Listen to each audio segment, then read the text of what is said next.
All right, y'all, so UPS just dropped off, and y'all know if you watch my videos, I do the AirLOGIQ system all the time. There's a reason for that, okay? And we're gonna go into detail today. I'm gonna do an open box on this system and show y'all why I choose this system and why I really like it, okay? This is the HD2. It's a 2-channel system. They make an SD2 and they make an SD1, okay? Now, in my previous videos, I've talked about that difference between single pass and dual pass. Single pass, you know, you tee it to the airbags and the compressor is a little bit cheaper, but if you're not hauling tall loads, it's not a big deal. But if you're hauling something tall like an RV, when you go around a turn, let's say you go around a left-hand turn, when you make that turn, the left one's gonna be, the air is gonna push into the right, so it's actually gonna increase body roll for you if you're hauling tall loads. So having a separated system allows it to not go into the other bag, so it helps you around turns to decrease body roll, okay?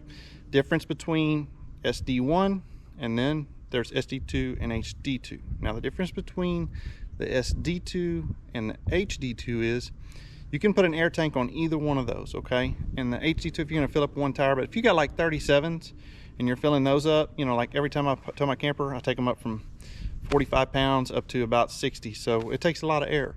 So the HD2 is what I generally choose with the air tank, okay? They make this so simple. These compressors come with frame mounts, and you can mount the remote tank anywhere, and it's just 1/3/8 air line going to it, right? The controller that controls the air pressure, that it's built in to these compressors. Let's open the box. I'm gonna show y'all, because I've had a lot of questions about how does it know or how does it control the air pressure in the tank versus the bags, and we're gonna go over that today, okay? The other thing you can get is this nice little remote. You can use the phone app if you want. It works great. Me, I like having a little separate remote I can just take out when I hook the camper up. I don't have to open my app. I don't have to disconnect my phone. So, but the phone app works great too if you do that. This is actually the first time I purchased the remote because they just got that released. So I'm excited about that product. Okay, y'all, so when you open the box right here, the first thing you'll see, these go right over the frame. You've got long bolts, clamps the compressor system to the frame. Very easy install. Most of the time you're going to put them on the passenger side, because on the driver's side you're going to have emergency brake cables and other stuff. So generally passenger rear door is where I mount all of these systems. Maybe different for your truck, but just wanted to kind of disclose that. All right, so we have the AirIQ install kit here. Let's open this up.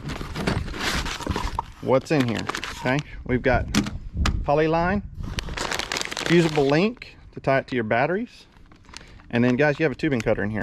They provide you with a tubing cutter. Okay, now what you don't do, don't take this tubing and cut it with a pair of dikes and push it in these O-ring fittings. That's the worst thing you can do. If you ever want to soap check them, they're probably leaking. Okay, you want to take this, it's just like a little small pipe cutter. You clamp it on the line, you can see it, and you just go around with it, and it makes a nice clean cut.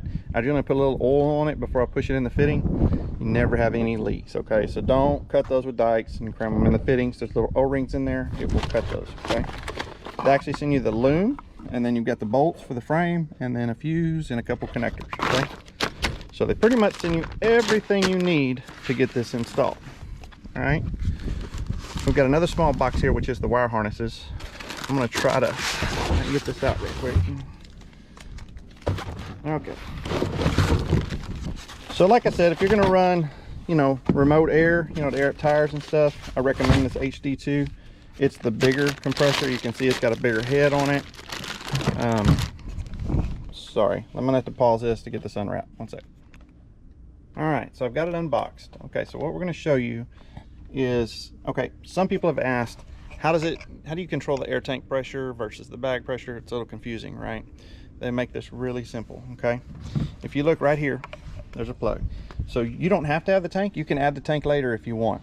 You take this plug out right here, and the tank will come with the fitting, and you screw that fitting in right here and run, it's a 3/8 line instead of the quarter that comes for the bags.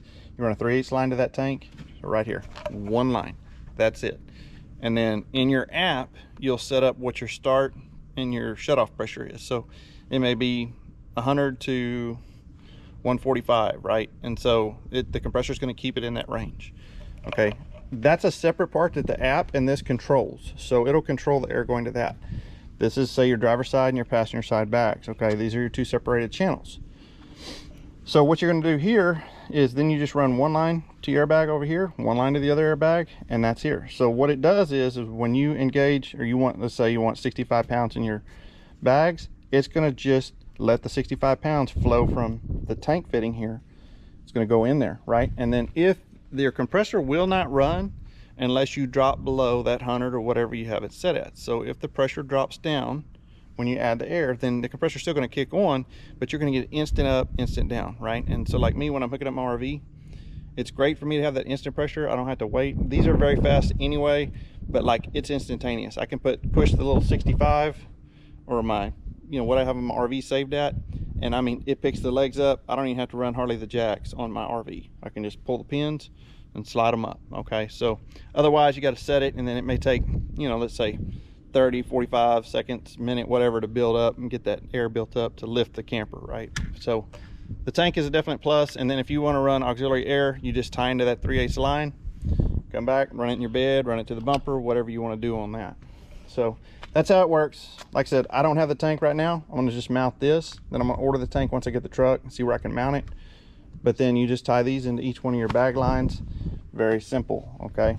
Over here, you've got 2 blacks, 2 reds. Now the other part that's really nice is the brain part of this system is very smart, and that's what I like about it. You know, you don't have to, so the 2 blacks go to the ground, your 2 reds are going to go to your battery, all-time hot. So you should have 2 fusible links in here. One's going to be a big one, one's going to be a small one. Of course, your bigger fuse in the big red one, and your smaller fuse in the little red one. Basically what I think this is the big red and black go to the compressor for load, and then the small ones here are the ones that run to the brain over here. So that's why they require a little smaller fuse. Anyway, the other benefit is you do not have to hook up this orange line. Okay, this would be your ignition switch.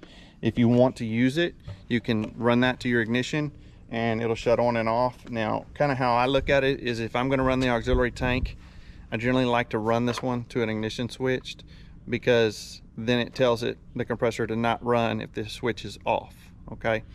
And if the switch is on, you know, if that air tank's low, it's going to fill it up, it's going to drop it down, okay? But it will go to sleep either way. And I think if it's under 13 volts, it basically turns its system off, okay? So once your system is built up, or you start your truck, that's how it knows to turn on and off, is it senses anything over 13 volts, turns the system back on immediately, okay? So anyway, that's kind of it for the compressor. But this is the HD2 again. It's really nice. It comes with plenty of wire in here to get to your batteries. Got the frame mounts here, installation kit. And like I said, you just got the remote right here. You can just pair that remote. But one of the best systems, and AirLogiq, y'all, makes, I've ran all the different brands, and y'all have seen on my videos, I buy a lot of trucks. I do pull a very heavy fifth wheel. I'm probably looking at, I'm close to 2,700 pounds of tongue weight most days. And these bags just ride great. There's no, you know, other systems, I feel like you put them on and you feel like that unloaded ride changes, right? And I can say with these is that they don't. Been very happy with them. So I definitely recommend the AirLogiq bags, which y'all know. I'm gonna put a link in the video to AirLogiq's website if you wanna go get you one of these. They're great units. I've had 0 problems with them. Never. I mean, they just work. And so anyway, it's really nice when you can buy these, and they're pretty plug and play, simple to install. As much as I buy and sell trucks, it's very easy for me to pull these off and reuse them if I need to. But anyway, I want to thank you for watching the video. If it helped you any, please hit that like and subscribe. And I've got some more videos coming on the 2025 and all the stuff I've ordered for it. Hopefully get that released today or tomorrow. But anyway, hit that like, hit that subscribe, and we will catch you on the next video.